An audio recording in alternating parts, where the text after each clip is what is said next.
I want to quickly talk to you about forwarding mail to a temporary address. I mean, a lot of things can happen in life or in business, and you might have to actually forward mail to a temporary address. So here is a digest I want you to really think about. I mean, navigating life's transitions can be as challenging as exciting, right? Especially when it comes to considering a change of address. I mean, whether setting off on an extended vacation to Bali or Punta Cana or have you. I mean, or embarking on a temporary work assignments to Europe or renovating your home, your primary home, that is, it's important to understand that you are actually you are able to connect with your correspondence if you set things properly. And luckily, one thing you would really realize is that the USPS, USPS program, they have a forwarding program that allows you to have a temporary mail forwarding service that actually seamlessly redirects your mail from, let's say, your primary residence to a temporary one. Okay, so one thing for sure, when you think about actually having your mail forwarded to a temporary address, I mean, there are a lot of things that you're trying to really put in place. Like you're trying to prevent mail loss, right? You want to have continuous communication. You want to really take care of urgent matters because you do not want your mail to be lost. And you also want to think about convenience because this is, when you think about it, it's really, really a convenient way to actually stay on top of things, really. Okay. So that's really important. Now, the thing is that whether for personal or business matters, having a reliable system for managing postal deliveries when you're not at your usual address actually preserves you against the missed correspondence that could really carry significant consequences. So basically, I want to give you a few common scenarios where forwarding mail is kind of necessary. I mean, and do not discount those scenarios. For example, when you have residential moves, individuals or families moving to a new home, or you want to have a business relocation, so companies changing offices or establishing new locations. You might have extended vacations, so people traveling for an extended period but not permanently relocating. You have snowbirds, so those who live part of the year in one location and the rest in another. You have students, for instance, okay? I mean, going to college away from their home address, or also a military personnel, so soldiers, sailors, and airmen with temporary postings away from their usual residences. So their usual, yeah. So this is important. So the thing is that you have to really see what kind of situations apply to your particular profile. So let me talk to you about the setup here. So when you think about forwarding mail to a temporary address, it's important to pay attention to setting up a temporary address properly. So what you want to do first is that you want to choose a temporary address service provider. I want to insist on that because you have some companies in the industry who likes to play games and they're not really serious. So you want to really choose a serious, reputable temporary address service provider. Okay, so changing your mailing address is kind of essential when moving to a new location, and choosing a reliable temporary address service is kind of crucial to ensuring a smooth transition. Okay, so what you want to do here is that you want to really make sure, how do you validate, let's say, a temporary address service provider? Well, you want to look at the sign up process. The sign up process has to be simple. Okay, you do not want to really go through a temporary address service provider that has a very complicated, very convoluted sign up process. No, the sign up process has to be very easy.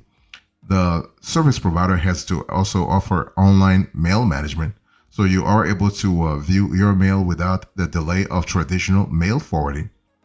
Think about also mail scanning services. Okay, so you want to have those scanning services happening like in a very timely manner. Also think about an address service provider that gives you a flexible duration for mail forwarding. Again, if the service providers start playing games around, let's say they tell you like only 30 days. No, that's crazy. No, you want 60 days, you want 90 days, you want 6 months. Okay, so it has to be very flexible. You also want to have you want the service provider to have extended telephone support. If you call on the phone and nobody picks up the call, you know the company is playing games and you want to run as fast away as Usain Bolt. Okay. Also, you want to have a company that helps you avoid mail interruptions, especially if you are working on a very important sort of project.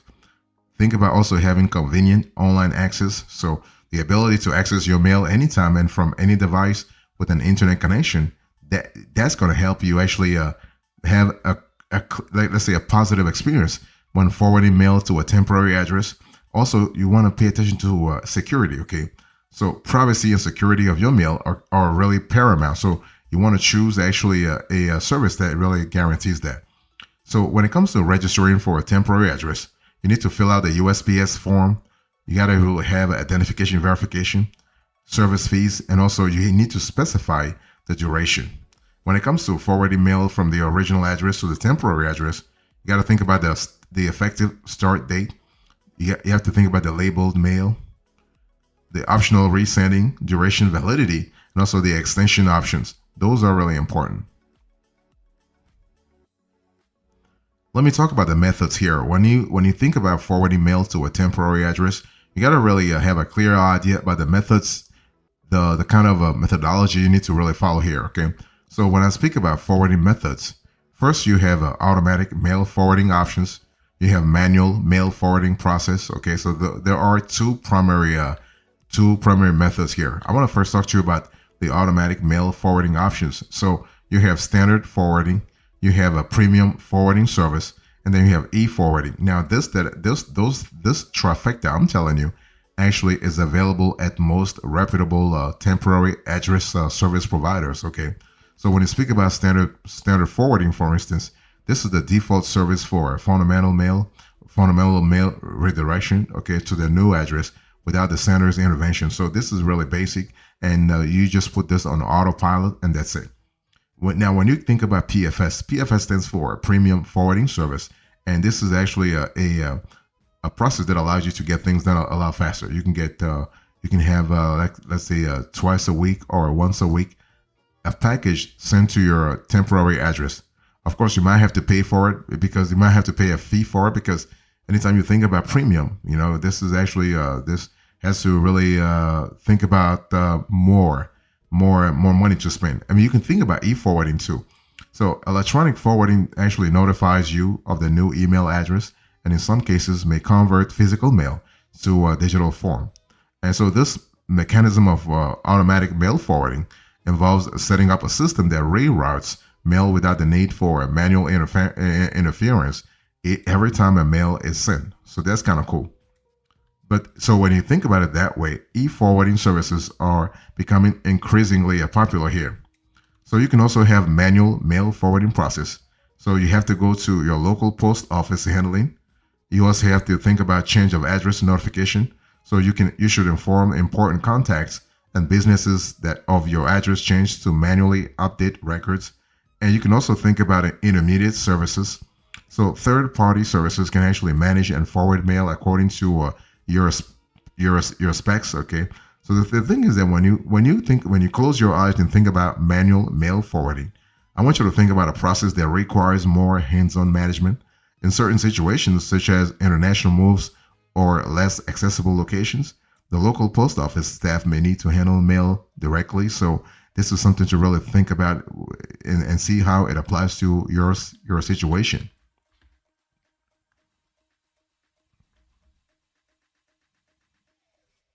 So let me give you the specs here. When you think about actually forwarding mail to a temporary address, you got to think about notifying contacts and institutions.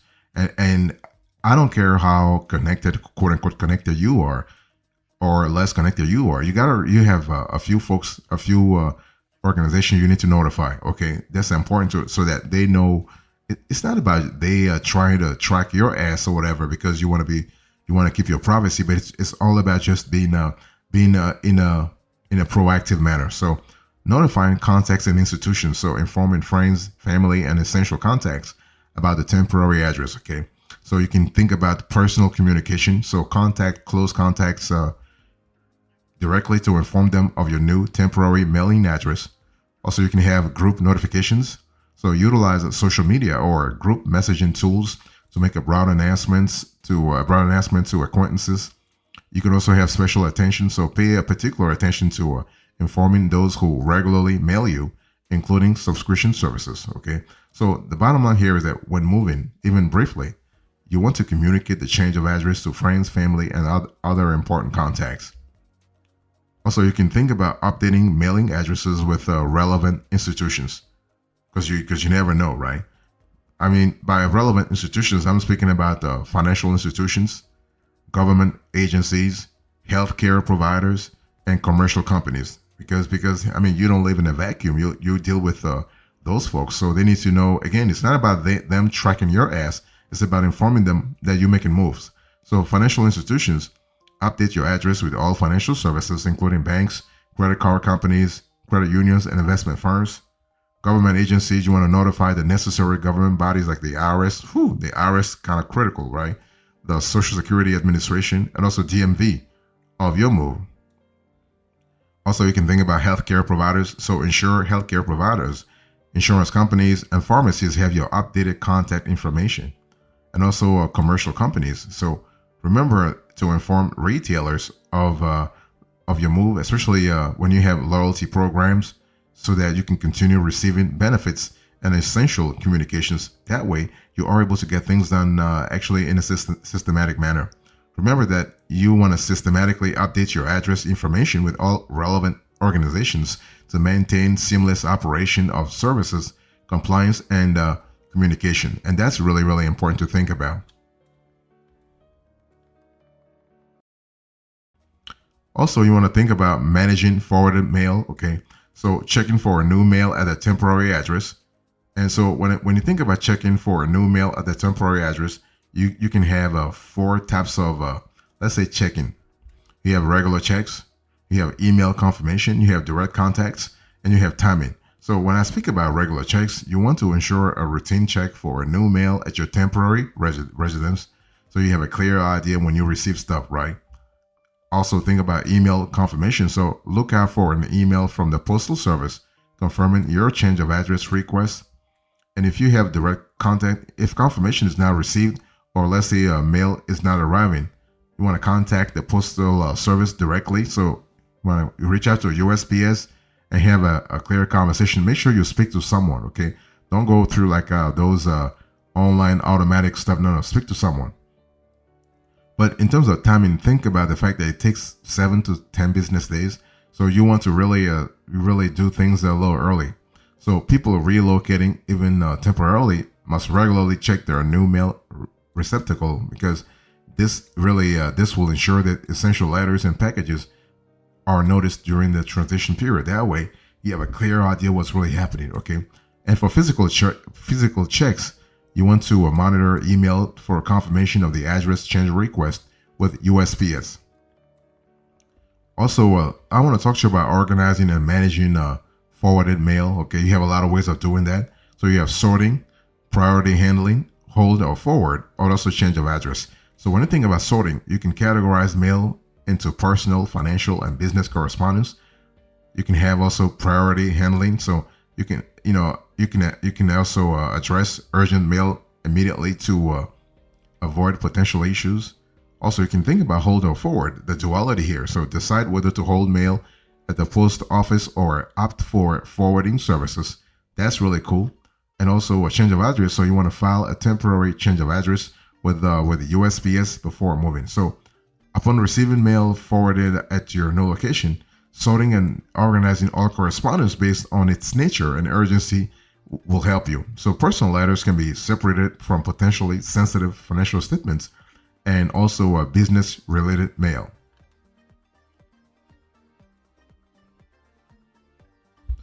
I want to talk to you about security and privacy considerations.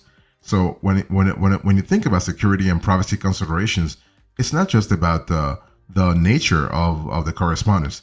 It's about your goal. It's all about the vision you have for your mail in general. Okay, and this has to do with how you want to treat your mail in the first place.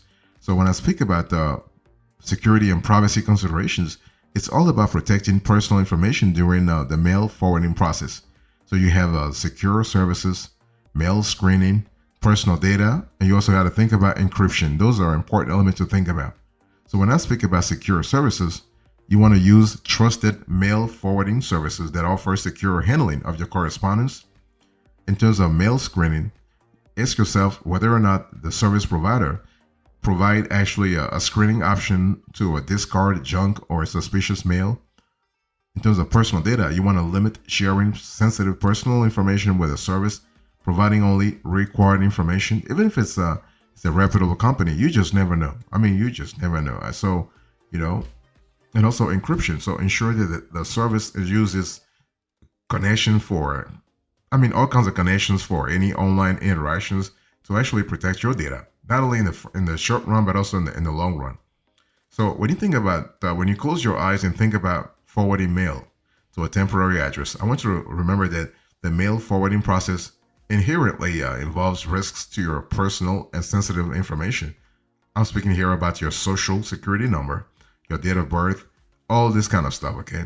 So choosing the mail forwarding service recognized for its security and reliability is kind of crucial to minimize the risk of having your data, your personal data being divulged. So some services provide the option to screen and filter incoming mail, allowing for the disposal of unsolicited or potential scam before it ever reaches your hands, right? And again, it's one of those things where the service can take care of it real fast. So when engaging with mail forwarding services, provide the minor personal information necessary and confirm that digital communication or data storage is actually encrypted to protect against cyber threats. So this is an important element to think about, especially in the long run.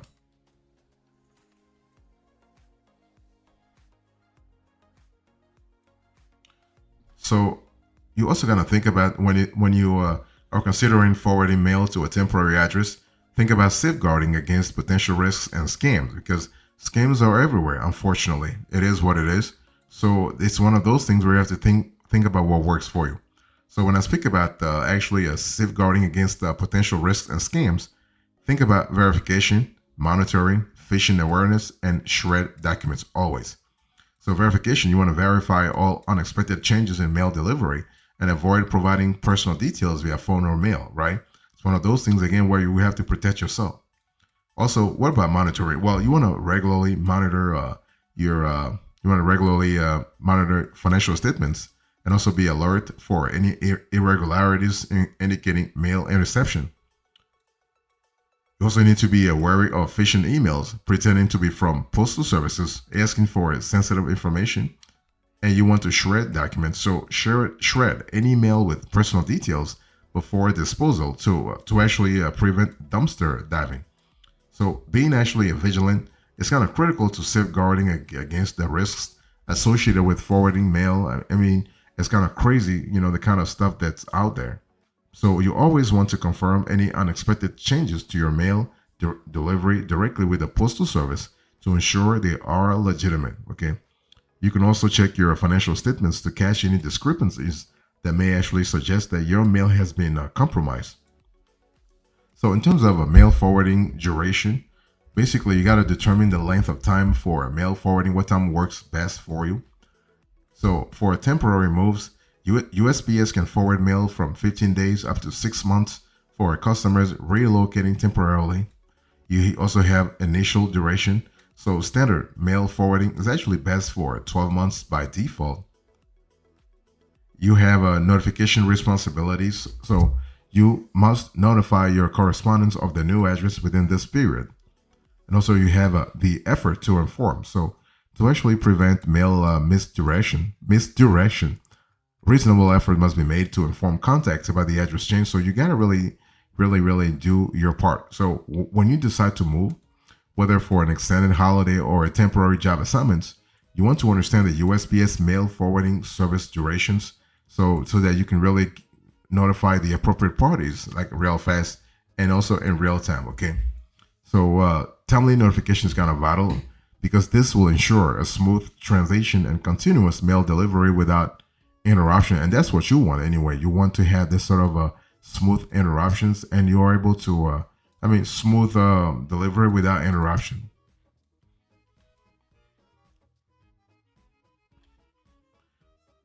So when you think about actually forwarding mail to a temporary address, you got to also think about extending or terminating mail forwarding services because maybe let's say you change your mind, for instance. So this is a possibility. So basically, you have extension options. So mail forwarding can be extended for 6, 12, or 18 additional months, with 18 months being the maximum extension. You also have extended mail forwarding, so this service can actually be added during the initial change of address request or edited later.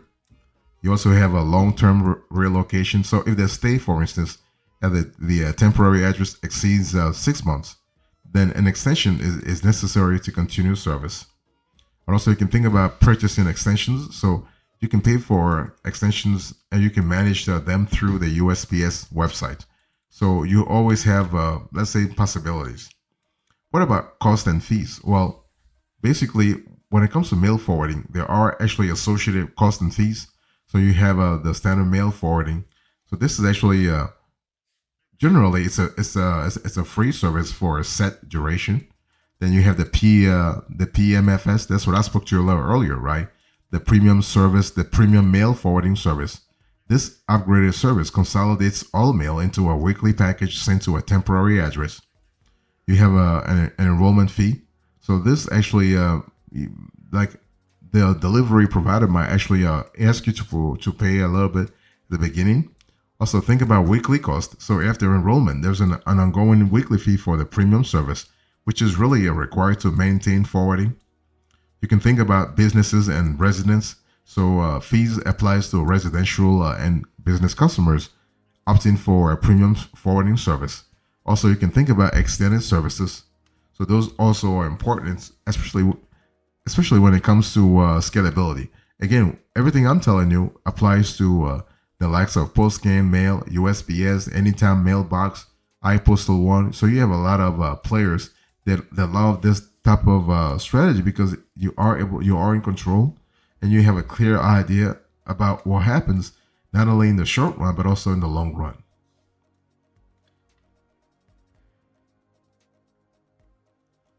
So here's a close into this conversation. I spoke to you about forwarding mail to a temporary address. I gave you the digest, the setup, the methods, the specs, and now the close. Thank you so much. God bless you. I'll see you next time. Until then, remember, stay marvelous.